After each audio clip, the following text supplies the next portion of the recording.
AITA for accusing my mom of lacking self-respect in marrying my dad. Some context. My 16F high school has an annual fall dance. Not last year, for obvious reasons, but it's back on this year with COVID restrictions, of course, and it's been unseasonably warm this season, thanks global warming, so a lot of the dance will be taking place outside. Anyway, the boys are supposed to ask the girls, and yesterday at lunch, a boy asked me, and I agreed to go with him. My dad has always been a traditional kind of guy when it comes to me and my younger sister, 14F. So last night at dinner, I mentioned that I had a date for the dance, and he made a crack about answering the door with his shotgun. The thing is, I'm pretty sure he would do it. I told him that if he was going to be like that, I'd just meet up with our friend group at school. He then got very serious and told me in an angry tone that he didn't want me sneaking around with some guy without his knowledge. He asked me what I even knew about this guy. He then said he didn't want me to turn into one of those slutty girls who give it all away to the first guy they meet and who no self-respecting man would ever want to marry. That's when I flipped a switch. I like to think I'm a pretty good kid. I get good grades, I play volleyball, I help my sister with her homework, and help drive her to her soccer practice. I've never had a boyfriend, so being talked to like I was some love-struck idiot who was going to wind up pregnant because I'm choosing to go to a dance with a friend really annoyed me. Also, I know a bit about my dad's history. He was in a frat in college, and he's told stories to my cousin, 18M, who recently started college at a big state school where frat culture is a big thing. So I told him that, A, this guy is my friend, and he seems nice, but if he turns out to be a dick, I'll figure it out. B, I only agreed to go to a dance. The last time I checked, going to a dance was not a binding sexual contract, and here's where I may have crossed the line. I told him that I knew he was in a frat in college, and I know what goes on in those places. I also know the stories he's told my cousin, so in the heat of the moment, I said something along the lines of, by your own logic, the only slut in the family is you. Then I looked at my mom and said, you must have had no self-respect to have married him. Then I looked at my mom and said, you must have had no self-respect to have married him. By the looks on their faces, I could tell what I said was hurtful. And then of course I got yelled at, and probably won't be able to go to the dance at all. But I feel like it's unfair for him to give me a lecture about slutty behavior and self-worth when he's recently been bragging to my male cousin about doing much worse things when he was just a few years older than me. But maybe I crossed the line trying to prove my point. AITA? Update. Oh god, oh fuck, oh god, oh fuck. I did it. I came out, and I did it out of spite. I picked a whole goddamn bouquet of whoopsie daisies. To be clear, I know I said in the comments that I wasn't sure if I was into guys, but that's kind of because I figured I should experiment with men out of obligation before deciding about my sexuality. But the more my dad talked about the whole pregnancy thing last night, and the more I thought about it, I realized that it's just so far out of the realm of interest. And I've had crushes on girls, although it's hard to admit to myself. It's not super duper okay in my family. So I took the comment saying I need to apologize to my mom to heart, and I realized y'all were right. She didn't deserve that. I made her an omelette and a coffee and brought it to her in bed and sat down with her on the bed so we could talk about what happened. My dad was out of the house.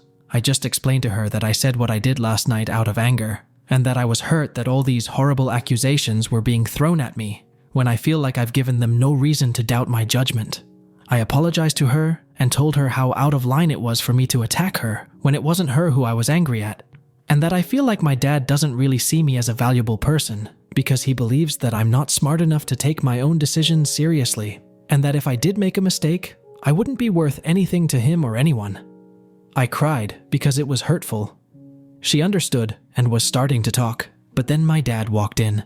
Keep in mind, I was still angry at him, and he walked into the whole scene and said something nasty. He saw I was crying and said, "Oh, hormones. Looks like someone's pregnant already." The look on his face said it was a joke, but I hated it. My mind went into mean girl overdrive. Granted, what I did was not smart, but I was done. So I said, "Good news. I don't think me having sex with men and getting pregnant is something you'll ever have to worry about." He looked at me. I looked at him.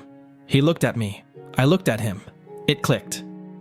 Now, he's out for a drive, and the whole house has been quiet. I'm kind of hiding in my room. Oops. Update 2. I want to start by saying that my relationship with my family, especially my dad, is continuously improving. Let's rewind to the return from the trip to Taco Bell. So where we left off, my sister and I went to TB and hung out in the parking lot for a while.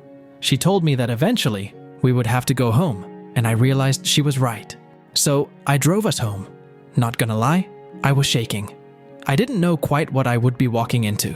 When I got home, the house was weirdly quiet. I think my mom was in my parents' room, and my dad was out on the back porch with a beer. Not catatonic exactly, but alarmingly still. I'd gotten him some TB before my sister and I left. It always used to be our thing, a crush wrap, or what I call the meat frisbee. I went out on the porch and sat down, asked if we could talk. He said yes, but it was minutes of awkward silence. Eventually, he told me he was surprised. I asked why, and he said, "Well, you just don't look gay." This wasn't surprising. Without revealing details about my appearance or my location, I'm from the suburbs and I look like it. To my dad, he has a very specific idea of what a gay girl looks like, so it just didn't quite compute for him at the time. I kind of said, "Well, I don't know what to tell you there." There was quite a bit more silence and tension. And being me, I decided to break the ice by saying something cheeky. I asked him if he had any tips for me from his frat days. When he asked what I meant, I said something along the lines of, "Oh, you know, for scoring points with the ladies." This was where the mood shifted. He lost it laughing, and I did too. I knew then everything was going to be absolutely fine between us. My parents both have a lot to learn about this stuff. While my parents try to be open-minded, they have a lot of confusion about LGBTQ+ stuff. For example, they're not fully there on understanding pronouns. I'm trying to get them there. But they're more and more on board with what it means to have a gay daughter. And frankly, I'm new here, so I'm figuring out what it means to be gay too. For those wondering, I went to the dance and it was, well, a high school dance. A fun time, but nothing life-changing. I've been coming out to my friends slowly but surely, and the reaction has been hilarious. Essentially, the overwhelming response is, yeah, this isn't new information. I guess I was the last one to figure it out. Update 3. Some of you may remember me. I posted on AITA a while back about a weird coming out story. You can look at my prof for info. Anyway, my dad, as many of you have pointed out, is certainly a character. He's been really good about understanding in terms of my coming out, but let's just say that we have a lot of learning to do. Anyway, this story has nothing to do with me and everything to do with my mom. So, as I may have mentioned, my mom is a shy personality. She's also been a sachem all my life. And let me tell you, I get so miffed about the flack sachems get in the world. It is work. I know, cause I'm kind of an AH and my mom just was constantly there for us growing up. Now that I'm older and I can help with driving my younger sister, it helps. But she still handles cooking, cleaning, organizing our extracurriculars. Everything. Anyway, my dad has had a habit all my life of making a point out of how my mom contributes nothing financially, and I just don't think he comprehends what he has. And now that I came out and the dust has settled, I thought in for a penny, in for a pound, I've learned the value in standing up to him, and I think he weirdly respects it. So on to what happened. He made a comment the other night, BC, my younger sister recently had a growth spurt, and obviously needs new clothes, so she wanted to take her on a shopping trip. He decided to say something along the lines of, "I'm sorry, with whose money?" And that pissed me off. So because it's my break from school, I decided to get elaborately weird, because I don't have a lot going on. I decided to make a PowerPoint presentation earlier tonight, in lime green Comic Sans font and transitions, explaining what mom does and how insane it is to suggest she doesn't contribute financially to their relationship. I prefaced this by saying something along the lines of, "This is what you'd have to do, who you would have to hire to maintain your quality of life if, God forbid, mom was gone tomorrow." The text of the slides are as follows. Feel free to correct my numbers in the comments. Title. So, you think mom doesn't financially contribute to this relationship? Slide 1. The first thing you'd need, especially 5 years ago, is a 24/7 live-in nanny. According to Google, the average salary is $35K/year, insanely low. But considering this nanny would have no vacation time or hours per night guaranteed off work, let's tack on another $15K. Slide 2. Mom doesn't just take care of us, she cooks everything.